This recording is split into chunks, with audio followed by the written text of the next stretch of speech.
Have you any idea about water damage restoration and its significant challenges? You probably know already that water damage is messy and tough to handle by yourself.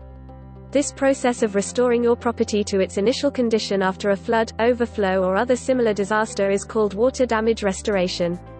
There are a few stages of the water damage restoration process. The first is the loss assessment, followed by categorizing water based on its source and its contamination levels, and then by the drying and the decontamination of the space.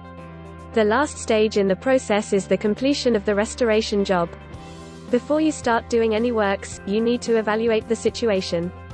This is valid for any restoration job, be if you want to buy and restore a classic vehicle or you need to reset your property after water damage. The technicians who are going to do the restoration work need to know what they have to deal with and what are the best ways to proceed. Furthermore, when it comes to water damage, you should know that most of the time insurance companies are involved. This is why the loss has to be thoroughly inspected, evaluated and documented, for an accurate estimate to be made. It is also essential to find the source of the damage, as it needs to be repaired before anything else. Part of the assessment work involves categorizing water based on the contamination levels of its source.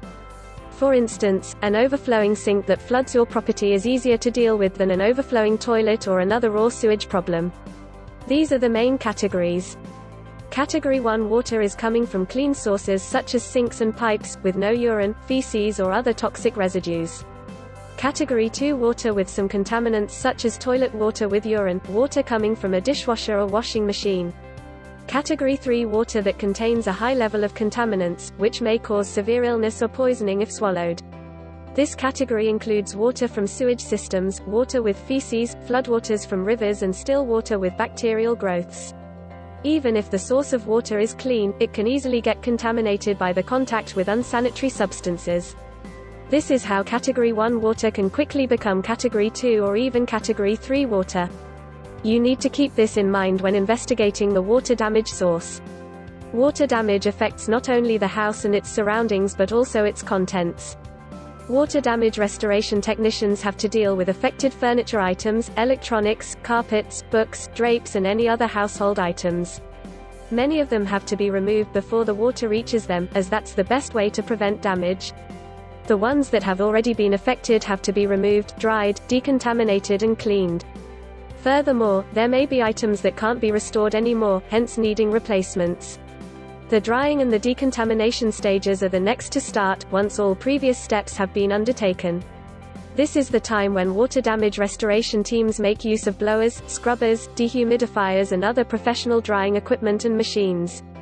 This process may last several days, and it needs to be continuously monitored during all this time. The technicians need to monitor the temperature and the humidity levels, as well as the moisture content of the affected areas.